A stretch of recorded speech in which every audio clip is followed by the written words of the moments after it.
Assalamu Alaikum, you guys. Welcome back to my YouTube channel.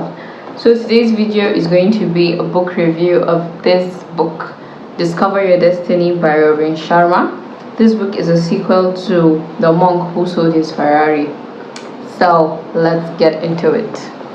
And hey, if you're new here, hi, my name is Sumayya Imam. Welcome to my channel.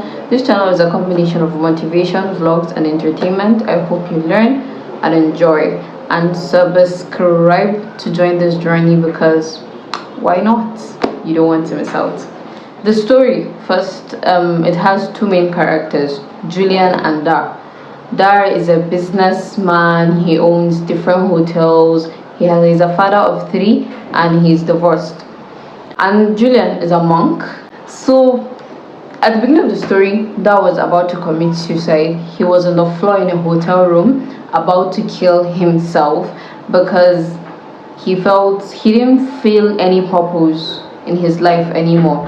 And you can imagine somebody who has investments, who is famous, who has hotels, is about to kill himself. You'll be wondering, what does this guy lack in his life? Why is he going to kill himself? But then he didn't feel attached to life anymore. He didn't have a purpose. He was divorced. He was sad. That's right there on the floor of the hotel. When he was about to commit suicide, a miracle happened. He started seeing light. He was shaking and everything. And then he heard a voice saying, "Life is a treasure and you're so much more than you know.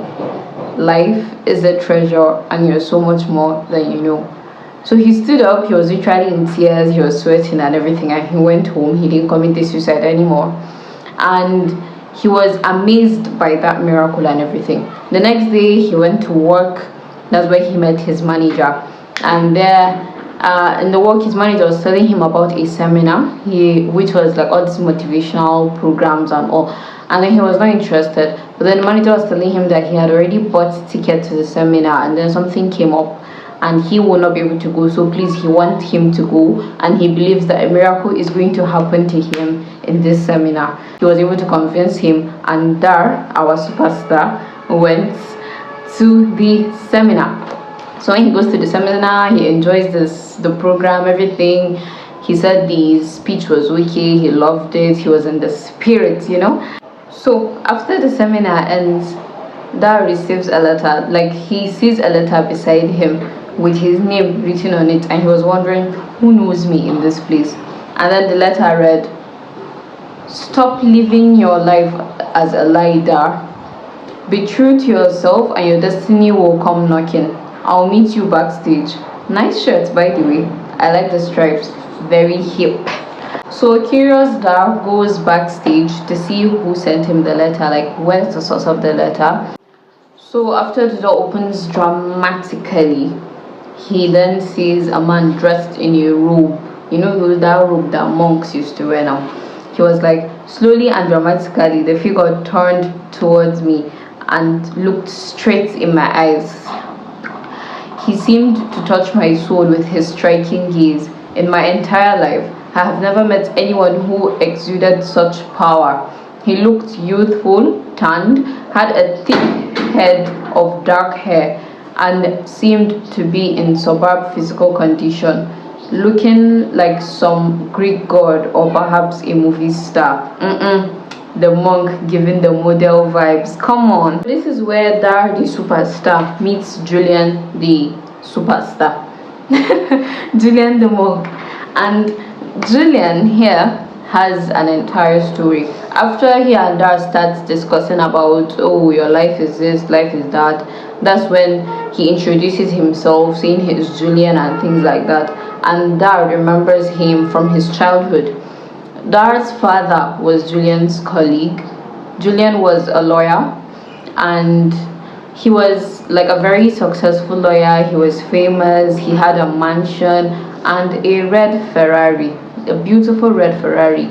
And you can imagine everybody in the neighborhood talks about him and how he's very successful. But then Julian was passing through a lot of things. So newspapers carried it that some said Julian disappeared, some said Julian died. But then Julian is back here, and in this story he is telling that he didn't actually die, obviously. I mean, it's that he passed through some things in his life which made him to want to search for answers. From there, he traveled and traveled, and he met some, and he went to he met some monks on a mountain in India. And years later, he's back and he's a monk, and he has found his life purpose. And his purpose in this life is, I'm saying too much, and his purpose in this life is to help people discover their life, be connected to their true selves, and know their purpose. Are you guys flowing with this story? Julian talks about embracing simplicity and being true to yourself. He teaches us that everyone has a unique purpose, and it is essential to discover it to live a fulfilling life. You have to discover what your purpose is on this earth if you want to live a fulfilling life.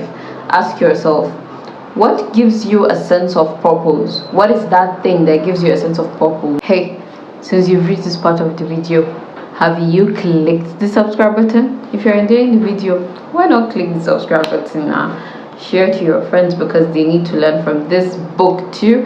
Turn on your notification button so you can see my new videos and join the journey. So I want to share with you guys different ideologies and things like that I picked from the book. There was one that really hit me, where Julian said he believes that all of us were born perfect. Human beings are perfect when they are newborns, but then as they are growing, we learn beliefs, we learn things from the outside world, from our parents, from teachers, the world entirely, and then we develop fears. We try to fit in, we are too scared to do this and that, and that's when we become imperfect.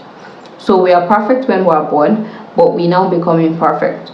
So we have to try to remember ourselves, like from when we were born. We have to try to be connected to like our hearts deep inside, and that is when we can reach that true perfection, like our true perfection.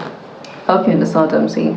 So he said the notion self-improvement is nonsense, and he believes it should be self-remembering, because you were already perfect. There is nothing to improve when you're already perfect.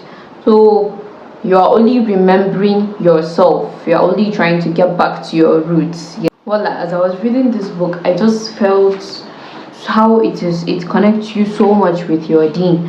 As in, it makes you to really think about the favors Allah has given you and so many things Allah has done for you in your life, and you need to just connect and appreciate and give more gratitude. Like what the religion teaches us is literally what's inside this book. I'm not even going to see this part. He said, I measure my life not by decades but by deeds. I've learned that lasting happiness comes by giving, not getting. I mean, the Prophet always talks about charity, giving. The Chinese say it so well. A little fragrance always clings to the hand that gives roses. At least there'll be small scent in your hand because you are giving. There's also this part that I love so much. He says, there is no doubt that as human beings, we cannot control all that happens to us. That's the fate part. Life runs along according to its own course. But what we do have enormous control over is the way we respond to what life sends our way. So that's the partnership. Do your best, the very best you know how to do in every dimension of your life, whether it's work, whether it's school, whether it's at home. Do your best in every dimension of your life, and let the life do the rest. Let God do the rest. Let Allah do the rest for you. It's really a delicate balance between making it happen and letting it happen. So I've said this in one of my videos. It's all about putting your own effort. When you put your effort and you do your best in whatever it is you are praying for, God then sees that effort you've put and blesses the effort for you. There's a part where Julian talks about the natural laws. There are few natural laws, and these are laws that when you follow, you will automatically take the expressway to your greatest life. Now, what are the laws? Always help others get what they want while you get what you want. When you're on your journey, help other people that are also on their journey. Have impeccable integrity. just have integrity. Live in the present moment. Enjoy every single moment of your life. Become the kindest person you know. Are you the kindest person you know? Do your best and be excellent in all you do. Dream bravely. Don't be scared to dream big. Then this very, very important part of the book I want to talk about. The 5 daily devotions. Julian gives Dar 5 devotions on one of their meetings. The first devotion is to devote yourself to rising at 5 a.m. each and every morning. Fajr prayer has done this for us, my people. When you just wake up for Subhi, just don't go back to sleep. Try your best to be awake and be active, like start your day from there. Those who get up early are those who get the best from life. Devote yourself to setting aside the first 60 minutes of your day as your holy hour. Do whatever you understand as your holy hour. It could be meditation, it could be prayer, it could be journaling, it could be stating your affirmations. This is basically setting a morning routine for yourself. For me, it's when you wake up, like after praying subhi, you should do your morning adhkar. That is already there. You should read your Quran. Then your morning affirmations, your gratitude. If you're somebody that journals, which you should be, it's very important. You should journal, write down your plans, do your to-do list for the day. So that's your holy hour. You should meditate. I don't meditate daily. You are prepping yourself to have a very productive and an amazing day ahead. I don't exercise, I'm not going to lie. Number 3 of the 5 daily devotions.